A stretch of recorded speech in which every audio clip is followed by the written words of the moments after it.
Welcome to doctor physicist. Hmm আজকে আমরা সত্যি একটা অসাধারণ এবং একটু চিন্তায় ফেলার মতো বিষয় নিয়ে কথা বলতে যাচ্ছি। একদম। ডক্টর ফিজিসিস্ট ফিউচার শক সিরিজের এই নতুন পর্বে সবাইকে স্বাগত জানাচ্ছি। একটু কল্পনা করা যাক, ধরুন আগামীকাল সকালে ঘুম থেকে ওঠার পর যদি দেখা যায় বিশ্বব্যাপী মানব সমাজের এতদিনকার পরিচিত পেশা, ক্যারিয়ার বা আয়ের উৎসগুলোর আর কোনো প্রয়োজনই নেই, তখন কি হবে? হ্যাঁ, শুনতে কল্পবিজ্ঞান মনে হলেও আমরা আসলে এমন একটি সময়ের দোরগোড়ায় দাঁড়িয়ে আছি। রাইট। এই আয়োজনে আমরা ঠিক এমন একটি বিষয় এক্সপ্লোর করতে যাচ্ছি যা হয়তো মানব সভ্যতার ইতিহাসের সবচেয়ে বড় অর্থনৈতিক এবং সামাজিক পরিবর্তনের ইঙ্গিত দিচ্ছে। ওকে, চলুন বিষয়টা একটু খুলে বলি। মানে আমরা তো প্রতিনিয়তই শুনছি যে অটোমেশন আর আর্টিফিশিয়াল ইন্টেলিজেন্স কিভাবে মানুষের কাজের জায়গা দখল করে নিচ্ছে। হ্যাঁ, এবং আজকের এই গভীর আলোচনার মূল মিশন হল অক্সফোর্ড মর্টন স্কুল, ম্যাকেনসে এবং ওয়ার্ল্ড ইকোনমিক ফোরামের মতো শীর্ষস্থানীয় প্রতিষ্ঠানের গবেষণা থেকে পাওয়া ডেটাগুলো একত্রিত করা। এই ডেটাগুলো দিয়ে আমরা একটি কর্মপরবর্তী বা পোস্ট ওয়ার্ক বিশ্বের বাস্তব চিত্র তুলে ধরব। এটা আসলে শুধু প্রযুক্তির গল্প নয়, এটা মানুষের অস্তিত্বের গল্প। একদম ঠিক বলেছেন। কিন্তু এই ভবিষ্যৎ বোঝার আগে আমাদের একটু অতীতে ফিরে তাকাতে হবে। 19 শতকের লুডাইট আন্দোলনের কথা অনেকেই জানেন। হ্যাঁ, যখন বস্ত্রকলগুলোতে নতুন যন্ত্রপাতির আগমন ঘটল, তখন সাধারণ শ্রমিকরা কাজ হারানোর ভয়ে সেই যন্ত্রগুলো ভেঙে ফেলেছিল। ঠিক, এরপর 20 শতকেও কিন্তু কারখানার অটোমেশন প্রচুর কাজ কেড়ে নিয়েছিল। কিন্তু আমাদের সোর্স মেটেরিয়ালে কলাম্বিয়া বিশ্ববিদ্যালয়ের অ্যান্ডি স্টার্নের একটি চমৎকার উদ্ধৃতি রয়েছে। হুম, উনি বলেছিলেন যে অতীতে প্রতিটি প্রযুক্তিগত পরিবর্তন কাজের ধ্বংসের চেয়ে অনেক বেশি নতুন কর্মসংস্থানের সৃষ্টি করেছে। রাইট। লুডাইটদের ভয় প্রতিবারই ভুল প্রমাণিত হয়েছে। তাহলে এবার কেন পরিস্থিতি ভিন্ন বলে মনে করা হচ্ছে? ইতিহাস ঘাঁটলে দেখা যায় অতীতের শিল্প বিপ্লবগুলোতে যন্ত্র মূলত মানুষের শারীরিক পরিশ্রমের জায়গা নিয়েছিল। মানুষ তখন কারখানার সুপারভাইজার বা যন্ত্রের অপারেটর হিসেবে কাজ করত। অর্থাৎ মানুষের কগনিটিভ বা চিন্তামূলক কাজের প্রয়োজনীয়তা রয়ে গিয়েছিল। একদম। কিন্তু এবারের পরিস্থিতি সম্পূর্ণ আলাদা, আর এর উত্তর লুকিয়ে আছে পদার্থবিজ্ঞান এবং অর্থনীতির একটি বিশেষ জায়গায়। আমরা যদি এটাকে বড় ক্যানভাসে দেখি, অর্থনীতি এখন তার লিকুইড বা তরল দশা থেকে গ্যাসিয়াস বা বায়বীয় দশায় রূপান্তরিত হচ্ছে। এটা ইন্টারেস্টিং। এটিকে আমরা বলতে পারি একটি ফেজ ট্রানজিশন বা দশান্তর। একটু দাঁড়ান, লিকুইড থেকে গ্যাসিয়াস অর্থনীতি নিয়ে আলোচনায় এই দশান্তরের বিষয়টি শুনতে বেশ ভারী বিজ্ঞানের মতো লাগছে। যদি এটাকে একটু সহজভাবে ব্যাখ্যা করা যায়, ধরুন একদম সাধারণ উদাহরণ দিয়ে, তাহলে বিষয়টা কেমন দাঁড়ায়? আচ্ছা, বিষয়টা আসলে খুবই সহজ। তরল বা লিকুইড পদার্থের একটি নির্দিষ্ট আকার থাকে না, কিন্তু আয়তন থাকে। এটি যে পাত্রে রাখা হয় সেই পাত্রের আকার ধারণ করে। বুঝতে পারছি। অতীতের অর্থনীতিও অনেকটা তরল পদার্থের মতো ছিল। প্রযুক্তি যতই উন্নত হোক না কেন, তা কারখানার দেয়াল বা নির্দিষ্ট অফিসের কাঠামোর মধ্যে সীমাবদ্ধ ছিল, অর্থাৎ শারীরিক একটা বাউন্ডারি ছিল। রাইট, একটা নির্দিষ্ট জায়গাতেই কাজগুলো হতো। হ্যাঁ, কিন্তু গ্যাস বা বায়বীয় পদার্থের কোনো নির্দিষ্ট পাত্রের প্রয়োজন হয় না। এটি মুহূর্তের মধ্যে পুরো ঘরের প্রতিটি কোণায় ছড়িয়ে পড়ে। বর্তমানের এআই অর্থনীতি ঠিক এই গেসিয়াস দশায় পৌঁছে গেছে। ও, তার এআই এখন আর শুধু রুটিন মাফিক শারীরিক কাজ করছে না, বা কোনো নির্দিষ্ট কারখানায় আটকে নেই। একদম ঠিক। এটি মুহূর্তের মধ্যে বিশ্বব্যাপী মানুষের চিন্তাশক্তি, সিদ্ধান্ত গ্রহণ, কোডিং, সৃজনশীল লেখালেখি, এমনকি ডেটা বিশ্লেষণের মতো কাজগুলোতে ছড়িয়ে পড়ছে। সোর্সের ডেটাগুলো কিন্তু ভয়াবহ। অক্সফোর্ড মার্টিনের গবেষণায় দেখা গেছে যুক্তরাষ্ট্রের প্রায় ৪৭% কাজ অটোমেশনের চরম ঝুঁকিতে রয়েছে। আর অন্যদিকে ম্যাকেনসির ডেটা বলছে ২০-৩০ সালের মধ্যে বিশ্বব্যাপী কাজের ঘণ্টার প্রায় ১৫% সম্পূর্ণ স্বয়ংক্রিয় হয়ে যাবে। এই সংখ্যাগুলো প্রমাণ করে যে এবারের পরিবর্তন আগের মতো ধীরগতির বা নির্দিষ্ট কোনো খাতের মধ্যে সীমাবদ্ধ নয়। এটি অত্যন্ত দ্রুত এবং সর্বব্যাপী। ঠিক তাই, আমরা এতদিন ধরে ভেবে এসছি শারীরিক কাজ যন্ত্র করবে আর বুদ্ধিভিত্তিক কাজের জন্য মানুষ লাগবে, কিন্তু সেই ধারণাও এখন হুমকির মুখে। আমি যখন সোর্সগুলো পড়ছিলাম, তখন একটি দারুণ ঐতিহাসিক উপমা চোখে পড়ল, ঘোড়ার উপমা। হ্যাঁ, ২০ শতকের শুরুতে যখন অভ্যন্তরীণ দহন ইঞ্জিন বা গাড়ির উদ্ভাবন হল, তখন সবাই ভেবেছিল ঘোড়াদের হয়তো এবার নতুন কোনো কাজে লাগানো হবে। কিন্তু বাস্তবে কিন্তু তা হয়নি। কারণ ইঞ্জিনের তুলনায় কোনো কাজেই ঘোড়াদের কোনো কম্প্যারেটিভ অ্যাডভান্টেজ বা তুলনামূলক সুবিধা ছিল না। একটি গাড়ি ঘোড়ার চেয়ে অনেক দ্রুত চলতে পারে, বহুগুণ বেশি ভার বইতে পারে, এবং সবচেয়ে বড় কথা, মেশিনের কোনো ক্লান্তিবোধ নেই। আর অর্থনীতি সবসময় সেই জিনিসটিকেই বেছে নেয় যা বেশি দক্ষ। মানুষের ক্ষেত্রেও ঠিক একই ঘটনা ঘটার আশঙ্কা রয়েছে। দীর্ঘকাল ধরে তো একটি তত্ত্ব প্রচলিত ছিল যাকে বলা হতো মোরাভেক প্যারাডক্স। রাইট। এই প্যারাডক্সে বলা হতো এআই হয়তো মানুষের মতো জটিল দাবা খেলতে পারবে বা কঠিন গাণিতিক সমীকরণ মেলাতে পারবে, কিন্তু ১ বছর বয়সী শিশুর মতো নিজের ভারসাম্য বজায় রেখে হাঁটাচলা করা বা পরিবেশের সাথে খাপ খাইয়ে চলা তার পক্ষে সম্ভব নয়। কিন্তু ২০-২৫ সালের এই সময়ে এসে আমরা দেখছি সেই প্যারাডক্সেরও সমাধান হয়ে গেছে। হ্যাঁ, এর প্রমাণ আমরা চোখের সামনেই দেখতে পাচ্ছি। টেসলা অপটিমাস বা অ্যাজিলিটি রোবোটিক্সের মতো হিউম্যানয়েড বা মানবাকৃতির রোবটগুলো এখন শুধু গবেষণাগারে আটকে নেই। তারা গুদামে মালামাল ওঠা নামানো, হাসপাতালে ওষুধ পৌঁছে দেওয়া বা নির্মাণ সাইটে মানুষের মতোই কাজ করছে। এদের শুধু যে শারীরিক সক্ষমতা রয়েছে তা নয়, বরং চারপাশের অগোছালো পরিবেশকে নিখুঁতভাবে বিশ্লেষণ করে সিদ্ধান্ত নেওয়ার মতো কগনিটিভ শক্তিও রয়েছে। তার মানে মানুষ আগে পেশি থেকে মস্তিষ্কের কাজে সরে গিয়ে টিকেছিল, কিন্তু এখন মস্তিষ্ক এবং পেশি উভয় ক্ষেত্রেই যন্ত্র আমাদের ছাড়িয়ে যাচ্ছে। আর শুধু ফিজিক্যাল রোবট নয়, সফটওয়্যারের জগতেও তো বিশাল বিপ্লব ঘটে গেছে। সোর্সে এজেন্টিক এআই এর উত্থান নিয়ে একটি অবাক করা তথ্য রয়েছে। আগে চ্যাটবটগুলো শুধু আমাদের প্রম্পট বা কমান্ডের উপর ভিত্তি করে উত্তর দিত। কিন্তু এজেন্টিক এআই নিজে থেকেই উদ্দেশ্য নির্ধারণ এবং সিদ্ধান্ত নিতে পারে। একদম। ওয়ালমার্ট এবং মার্স্কের মতো বিশাল কোম্পানিগুলোর এআই বটগুলো এখন কোনো মানুষের হস্তক্ষেপ ছাড়াই নিজেদের মধ্যে সাপ্লাই চেইন নিয়ে স্বাধীনভাবে দর কষাকষি করছে। ভাবা যায়। একটি বট লজিস্টিক্সের চুক্তি পড়ছে, অন্যটি রেট ফিক্স করছে, এবং কয়েক সেকেন্ডের মধ্যে তারা আইনি ফাঁকফোকর বের করে একটা চুক্তিতে পৌঁছে যাচ্ছে। মাঝখানে কোনো মানুষের প্রয়োজনই পড়ছে না। এই যে ওয়ালমার্ট বা মাস্কের বটগুলো কোনো মানুষের সাহায্য ছাড়াই এত নিখুঁত এবং দ্রুত গতিতে কাজ করছে, এর পেছনের মূল কারণটা কিন্তু শুধু কোডিংয়ের উন্নতি নয়। ঠিক। ডক্টর ফিজিস্টের একটি তাত্ত্বিক ফ্রেমওয়ার্ক আমাদের সোর্সগুলোতে খুব চমৎকারভাবে ব্যাখ্যা করা হয়েছে, যা অর্থনীতির থার্মোডাইনামিক্স বা তাপগতিবিদ্যার উপর ভিত্তি করে তৈরি। Okay, let's unpack this. Agentic AI এবং সাপ্লাই চেনের আলোচনার ভেতর হঠাৎ করে পদার্থবিজ্ঞান বা থার্মোডাইনামিক্স কিভাবে আসছে? এটি একটি গভীর সংযোগ। মানব সভ্যতাকে থার্মোডাইনামিক্সের ভাষায় একটি ডিসিপেটিভ স্ট্রাকচার বা শক্তি ক্ষয়কারী কাঠামো হিসেবে কল্পনা করা যায়। আচ্ছা। প্রকৃতির সাধারণ নিয়ম হল সবকিছু বিশৃঙ্খলার দিকে বা এন্ট্রপি বৃদ্ধির দিকে এগিয়ে যায়। ধরুন, একটি ঘর যদি পরিষ্কার না করা হয় তবে তা ধীরে ধীরে অগোছালো হতে থাকে। এই অগোছালো অবস্থাই হলো এন্ট্রপি। হ্যাঁ, ঘরটিকে গুছিয়ে একটি সুশৃঙ্খল কাঠামো তৈরি করতে হলে বাইরে থেকে শক্তি প্রয়োগ করতে হয়।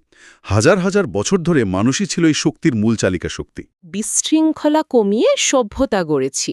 কিন্তু একটি মানব মস্তিষ্ক চালাতে প্রায় ২০ ওয়াট শক্তির প্রয়োজন হয়। শুধু তাই নয়, একজন মানুষকে কাজ করতে হলে তাকে প্রতিদিন পর্যাপ্ত ঘুমাতে হয়, খেতে হয় এবং তার মানসিক প্রশান্তির প্রয়োজন হয়। অন্যদিকে এআই এর এসবের কোনো প্রয়োজনই নেই। এআই ঘুমানো বা খাওয়ার কোনো বিরতি ছাড়াই আলোর গতিতে বিশাল পরিমাণ ডেটা বা তথ্য প্রক্রিয়া করতে পারে। অর্থাৎ বিশৃঙ্খলা বা এন্ট্রপি কমানোর ক্ষেত্রে এআই মানুষের চেয়ে থার্মোডাইনামিক্যালি অনেক বেশি দক্ষ। আর প্রকৃতির নিয়মই হলো সে সবসময় সবচেয়ে দক্ষ ব্যবস্থাটিকেই বেছে নেয়। একদম ঠিক। এই থার্মোডাইনামিক অদক্ষতার চূড়ান্ত পরিণতি হিসেবেই ইতিহাসবিদ ইউভাল নোয়া হারারি একটি অপ্রয়োজনীয় শ্রেণী বা ইউজলেস ক্লাসের উত্থানের কথা বলেছেন। এমন একটি বিশাল জনগোষ্ঠী তৈরি হওয়ার শঙ্কা তৈরি হয়েছে যাদের শ্রমের কোনো অর্থনৈতিক মূল্য আর বাজারের কাছে থাকবে না। কারণ মেশিনের তুলনায় তাদের কাজের আউটপুট শক্তি এবং সময়ের বিচারে চরমভাবে অদক্ষ হিসেবে বিবেচিত হবে। এই অপ্রয়োজনীয় শ্রেণী বা ইউজলেস ক্লাস শব্দটা শুনলেই কেমন যেন একটা গভীর অস্বস্তি কাজ করে। আর এখানেই আসে কাজের মানসিক এবং মনস্তাত্ত্বিক দিকগুলো। কাজ তো শুধু মাসের শেষে ব্যাংক অ্যাকাউন্টে কিছু টাকা জমা করে না, এটি মানুষের জীবনের একটি কাঠামো তৈরি করে দেয়। আমরা প্রতিদিন সকালে উঠি, একটা নির্দিষ্ট রুটিন মেনে চলি। কাজ আমাদের একটা সামাজিক পরিচয় এবং উদ্দেশ্য নির্ধারণ করে। সোর্স মেটেরিয়ালে ল্যান্সেট সাইকিয়াট্রির একটি ডেটা রয়েছে যা রীতিমতো গায়ে কাটা দেওয়ার মতো। তারা বলছে বেকারত্বের কারণে বিশ্বব্যাপী বছরে প্রায় ৪৫,০০০ মানুষ আত্মহত্যা করে।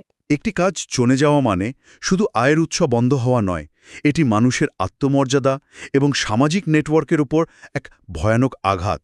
ওয়ার্ল্ড ইকোনমিক ফোরাম এই নতুন কর্মহীন শ্রেণীকে বলছে এআই প্রিকেরিয়েট, এমন একটি শ্রেণী যারা তাদের উদ্দেশ্য এবং পরিচয় হারিয়ে দিশেহারা হয়ে পড়বে। গ্রেবারের বুলশিট জবস তত্ত্বে এই মনস্তাত্ত্বিক দিকটি দারুণভাবে ফুটে উঠেছে। গ্রেবার দেখিয়েছিলেন যে আধুনিক সমাজ এমন অনেক কর্পোরেট চাকরি তৈরি করেছে যার আসলে কোনো বাস্তব উৎপাদনশীল মূল্য নেই। এই কাজগুলো মূলত মানুষকে ব্যস্ত রাখার জন্য এবং কর্পোরেট আমলাতন্ত্রের চাকা ঘোরানোর জন্য তৈরি। কিন্তু মজার ব্যাপার হলো সেই অর্থহীন কাজগুলো মানুষকে এক ধরনের কৃত্রিম পরিচয় এবং প্রতিদিন সকালে ঘুম থেকে ওঠার একটা কারণ দিত। দার্শনিক হান্না আরেন্ট বহু আগেই এই বিষয়ে সতর্ক করেছিলেন। তিনি বলেছিলেন, একটি সমাজ যদি শুধুমাত্র শ্রম বা কাজের উপর ভিত্তি করে গড়ে ওঠে এবং সেই সমাজে যদি একদিন শ্রম দেওয়ার প্রয়োজনীয়তাই হারিয়ে যায়, তবে তা মানুষের অস্তিত্বের জন্য চরম শূন্যতা ডেকে আনবে। কাজের নির্দিষ্ট রুটিন না থাকলে মানুষের মন উচ্চ এন্ট্রপি বা চরম বিশৃঙ্খলার মধ্যে পড়ে যায়। আর এই উদ্দেশ্যহীনতা থেকেই জন্ম নেয় গভীর বিষণ্ণতা, একাকিত্ব এবং চরম মাত্রার উদ্বেগ। আর ইতিহাস সাক্ষী, এই সামষ্টিক উদ্বেগ যখন সমাজের একটি বড় অংশের মধ্যে ছড়িয়ে পড়ে, তখনই দেখা দেয় মারাত্মক রাজনৈতিক ঝুঁকি। মহামন্দা বা গ্রেট ডিপ্রেশনের সময়কার বেকারত্ব কিভাবে পুরো বিশ্বে উগ্রবাদকে উস্কে দিয়েছিল তা আমরা জানি। আবার একটু পেছনের দিকে তাকালে দেখা যায় ৮০-র দশকে যুক্তরাজ্যে যখন কয়লা খনিগুলো একে একে বন্ধ হয়ে গেল, তখন রাতারাতি হাজার হাজার মানুষ কাজ হারায়। সেই সময় সমাজে যে রাজনৈতিক অস্থিরতা ও মেরুকরণ তৈরি হয়েছিল তার রেশ এখনও পুরোপুরি কাটেনি। অটোমেশনের কারণে যদি খুব অল্প সময়ে বিশ্বব্যাপী বিশাল সংখ্যক মানুষ কাজ হারায়, তবে সেই ক্ষোভ সমাজকে চরমভাবে অস্থিরশীল করে তুলতে পারে। তবে এখানে একটি বিষয় স্পষ্টভাবে জানিয়ে রাখা প্রয়োজন। আমরা এই আলোচনায় সম্পূর্ণ নিরপেক্ষ অবস্থান থেকে সোর্স মেটেরিয়ালের তথ্যগুলো তুলে ধরছি। একদম কোনো নির্দিষ্ট রাজনৈতিক মতাদর্শ, বামপন্থী বা ডানপন্থী অর্থনৈতিক ব্যবস্থাকে সমর্থন করা আমাদের উদ্দেশ্য নয়। সোর্সগুলোতে ভবিষ্যৎ অর্থনীতি নিয়ে স্পষ্টতই দুটি ভিন্ন রাজনৈতিক দৃষ্টিভঙ্গির কথা উঠে এসেছে, এবং আমরা শুধু সেই চিত্রটাই তুলে ধরছি। সঠিক। রাজনৈতিক স্পেকট্রামের বামপন্থী ঘরানার চিন্তাবিদরা মনে করেন, এআই এর কারণে সৃষ্ট বিশাল সম্পদ গুটি কয়েক মানুষের হাতে কুক্ষিগত হওয়া উচিত নয়। তারা সম্পদের সুষম পুনর্বণ্টনের দাবি জানাচ্ছেন। তাদের একটি চরমপন্থী ধারণার নাম হল ফুললি অটোমেটেড লাক্সারি কমিউনিজম, যেখানে যন্ত্র সমাজের সব প্রয়োজনীয় কাজ করবে এবং রাষ্ট্র সেই উৎপাদিত সম্পদ সব মানুষের মাঝে সমানভাবে ভাগ করে দেবে। অন্যদিকে জেপি মর্গানের জেমি ডিমন বা এনভিডিয়ার জেনসেন হুয়াংয়ের মতো পুঁজিপতিদের ডানপন্থী দৃষ্টিভঙ্গি সম্পূর্ণ ভিন্ন। তাদের আশাবাদ হল বাজার তার নিজস্ব গতিতেই চলবে, প্রযুক্তির প্রসারের ফলে উৎপাদন খরচ কমে যাবে, নতুন নতুন শিল্পের বিকাশ ঘটবে এবং মানুষের নতুন চাহিদা তৈরি হবে, যা শেষ পর্যন্ত ধ্বংস হওয়া কাজের চেয়েও বেশি নতুন কর্মসংস্থানের সৃষ্টি করবে। দুই পক্ষেরই নিজস্ব যুক্তি ও তথ্য প্রমাণ রয়েছে। তো এই যে বিশাল এক অনিশ্চিত পরিবর্তনের সামনে আমরা দাঁড়িয়ে আছি, এর সমাধান হিসেবে সোর্স ম্যাটেরিয়ালগুলো কি বলছে? সোর্সগুলো কিছু সার্ভাইভাল আর্কিটেকচার বা সমাজকে টিকিয়ে রাখার রূপরেখার প্রস্তাব দিয়েছে। এর মধ্যে সবচেয়ে বেশি আলোচিত হচ্ছে ইউনিভার্সাল বেসিক ইনকাম বা ইউবিআই। এর মূল ধারণা হল সরকার দেশের প্রতিটি নাগরিককে কাজ করুক বা না করুক শর্তহীনভাবে প্রতি মাসে একটি নির্দিষ্ট পরিমাণ অর্থ দেবে, যাতে তাদের মৌলিক প্রয়োজনগুলো মিটে যায়। ফিনল্যান্ড ও কেনিয়াতে এর পরীক্ষামূলক প্রয়োগ বা ট্রায়াল হয়েছে। মজার ব্যাপার হলো সমালোচকরা বলতেন যে ফ্রি টাকা পেরে মানুষ অলস হয়ে যাবে, কিন্তু ট্রায়ালের ফলাফল বলছে ভিন্ন কথা। মানুষের মানসিক স্বাস্থ্যের অভাবনীয় উন্নতি হয়েছে এবং তারা কাজ করা ছেড়ে যায়নি, বরং বেঁচে থাকার আদিম লড়াই থেকে মুক্তি পেয়ে অনেকেই নতুন ছোট ব্যবসা শুরু করেছে বা নিজের দক্ষতা বাড়াতে পড়াশোনায় মনোযোগ দিয়েছে। ইউবিআই অবশ্যই একটি শক্তিশালী প্রস্তাব, তবে এর কিছু থার্মোডাইনামিক সীমাবদ্ধতা রয়েছে। সবাইকে নগদ টাকা দেওয়া রাষ্ট্রের জন্য অত্যন্ত ব্যয়বহুল হতে পারে। তাই এর বিকল্প হিসাবে ইউনিভার্সাল বেসিক সার্ভিসেস বা ইউবিএস এর ধারণাও সোর্সগুলোতে বেশ গুরুত্ব পেয়েছে। ইউবিএস-এর মূল কথা হল নগদ টাকা না দিয়ে রাষ্ট্র যদি মানুষের মৌলিক কাঠামোগত প্রয়োজনগুলো যেমন মানসম্মত স্বাস্থ্যসেবা, বাসস্থান, গণপরিবহন এবং দ্রুতগতির ইন্টারনেট বিনামূল্যে নিশ্চিত করে। তবে সেটি অর্থনীতির দৃষ্টিকোণ থেকে অনেক বেশি সাশ্রয়ী হবে। এটি মানুষকে টিকে থাকার লড়াই থেকে মুক্তি দেবে। এর পাশাপাশি বিল গেটস একটি অভিনব প্রস্তাব দিয়েছেন, তা হল রোবট ট্যাক্স। যে কোম্পানি একটি রোবট বা এআই ব্যবহার করে একজন মানুষের কাজ কেড়ে নিচ্ছে, সেই কোম্পানিকে ওই রোবটের জন্য কর দিতে হবে। সেই করের অর্থ দিয়ে বেকার হওয়া মানুষদের পুনরায় প্রশিক্ষিত করা বা সামাজিক সুরক্ষা কর্মসূচি চালানো হবে। এছাড়াও ডেটা ডিভিডেন্ডের ধারণাও উঠে এসেছে। এআই মডেলগুলো তো আসলে মানুষের তৈরি করা ডেটা ব্যবহার করেই শিখছে এবং বিশাল মুনাফা করছে। তাই সেই মুনাফার একটি অংশ সাধারণ মানুষকে লভ্যাংশ হিসেবে ফিরিয়ে দেওয়ার প্রস্তাবও অর্থনীতিবিদরা করছেন। এই প্রস্তাবগুলো শুনলে মনে হয় সমাধানের পথ হয়তো আছে, তবে সোর্সে কাজের সময় কমানোর যে প্রসঙ্গটি আছে সেটা নিয়ে আমার একটু খটকা লেগেছে। আচ্ছা, কোন জায়গাটাতে? ১৯৩০ সালে প্রখ্যাত অর্থনীতিবিদ জন মেনার্ড কিনস ভবিষ্যদ্বাণী করেছিলেন যে অর্থনৈতিক প্রবৃদ্ধি এবং প্রযুক্তির কল্যাণে ২০-৩০ সালের মধ্যে মানুষের সপ্তাহে মাত্র ১৫ ঘণ্টা কাজ করলেই চলবে। কিন্তু বাস্তব চিত্র তো উল্টো। এখন তো মানুষ সপ্তাহে ৫০ থেকে ৬০ ঘন্টা হাড়ভাঙা খাটনি খাটছে। তাহলে হঠাৎ করে এআই এসে আমাদের ১৫ ঘণ্টার কর্মসপ্তাহে নিয়ে যাবে, এই তত্ত্বে আমরা কেন বিশ্বাস করব? কেনজের ভবিষ্যদ্বাণীটি তার সময়ে ভুল প্রমাণিত হলেও বর্তমান এআই বিপ্লবের কারণে এটি পুনরায় প্রাসঙ্গিক হয়ে উঠেছে। কিভাবে? কেইনস ধারণা করেছিলেন মানুষের চাহিদা একটা সময় গিয়ে স্থির হয়ে যাবে, কিন্তু মানুষের ভোগের আকাঙ্ক্ষা বেড়েই চলেছে। তবে এখনকার পার্থক্য হল মার্জিনাল কস্ট বা প্রান্তিক ব্যয়। আগে উৎপাদন বাড়াতে হলে শ্রমঘণ্টা বাড়াতে হতো। কিন্তু এআই এবং রোবোটিক্সের ফলে অতিরিক্ত জিনিস উৎপাদনের খরচ প্রায় শূন্যের কোঠায় নেমে আসছে। সফটওয়্যার বা এআই এজেন্টকে ২৪ ঘন্টা কাজ করালেও কোনো ওভারটাইম দিতে হয় না। ফলে মানুষের কাজের ঘণ্টার সাথে উৎপাদনের সরাসরি সম্পর্কটি ভেঙে যাচ্ছে। এই কারণেই ১৫ ঘন্টার কর্মসপ্তাহ এখন আর শুধু একটি ইউটোপিয়ান স্বপ্ন নয়, বরং কাঠামোগতভাবে এটি সম্ভব হয়ে উঠছে। বিষয়টা পরিষ্কার হলো। ওকে, চলুন এবার একটু ভবিষ্যতের দিকে উকি দেওয়া যাক। এই সব পরিবর্তন শেষে পৃথিবীর চেহারা কেমন হতে পারে তা নিয়ে সোর্সগুলো ভবিষ্যতের ৩টি ভিন্ন দৃশ্যপট বা সিনারিওর কথা বলছে। প্রথম দৃশ্যপটটি বেশ অন্ধকার, যাকে বলা হচ্ছে টেকনো ফিউডালিজম বা ডিজিটাল সামন্তবাদ। অর্থনীতিবিদ ইয়ানিস ভারুফাকিসের মতে এই ব্যবস্থায় ক্লাউডালিস্টরা হবে নতুন যুগের সামন্ত প্রভু। এই ক্লাউডালিস্ট বলতে মূলত বিশাল টেক জায়ান্টসদের বোঝানো হয়েছে, যারা ইন্টারনেট বা ক্লাউড সার্ভারের মালিক। মধ্যযুগে যেমন জমির মালিকরা রাজত্ব করত আর সাধারণ মানুষ তাদের জমিতে প্রজা হিসেবে খাটত, ঠিক তেমনি ভবিষ্যতের এই ডিজিটাল জগতে টেক জায়ান্টরা অ্যালগোরিদম এবং ডেটার মাধ্যমে পুরো বাজার নিয়ন্ত্রণ করবে। সম্পদ মুষ্টিমেয় কিছু মানুষের হাতে কুক্ষিগত হবে, আর সাধারণ মানুষ প্ল্যাটফর্মের দাসে পরিণত হবে। এটি একটি হাই এন্ট্রপি বা চরম বিশৃঙ্খল ভবিষ্যতের চিত্র, যেখানে বৈষম্য চরমে পৌঁছাবে। তবে দ্বিতীয় দৃষ্টিপটটি ঠিক এর বিপরীত, যাকে বলা হচ্ছে ফুললি অটোমেটেড লাক্সারি কমিউনিজম বা সংক্ষেপে FALC। অ্যারন বাস্তানির মতো তাত্ত্বিকরা মনে করেন, যখন নবায়নযোগ্য শক্তি এবং তথ্যের প্রান্তিক ব্যয় শূন্যের কোঠায় নেমে আসবে, তখন সমাজ এই প্রাচুর্যকে সবার জন্য উন্মুক্ত করে দেবে। প্রয়োজনীয় সব কায়িক ও বুদ্ধিবৃত্তিক শ্রম যন্ত্র দেবে, আর মানুষ উপভোগ করবে এক ইউটোপিয়ান জীবন। সমাজকে আর বেঁচে থাকার লড়াই করতে হবে না। কাজ তখন হয়ে উঠবে কেবলই আত্ম-উপলব্ধি, শিল্পচর্চা বা শখের বিষয়। সবকিছু বিনামূল্যে পাওয়ার এই সমাজ কাঠামোর আইডিয়াটা শুনতে দারুণ লাগলেও মানুষের সহজাত প্রতিযোগিতামূলক প্রকৃতির কারণে এটি কতটা সম্ভব তা নিয়ে যথেষ্ট সন্দেহ থেকে যায়। হ্যাঁ, তা তো বটেই। তবে তৃতীয় দৃশ্যপটটি আমার কাছে সবচেয়ে বেশি বাস্তবসম্মত এবং আকর্ষণীয় মনে হয়েছে।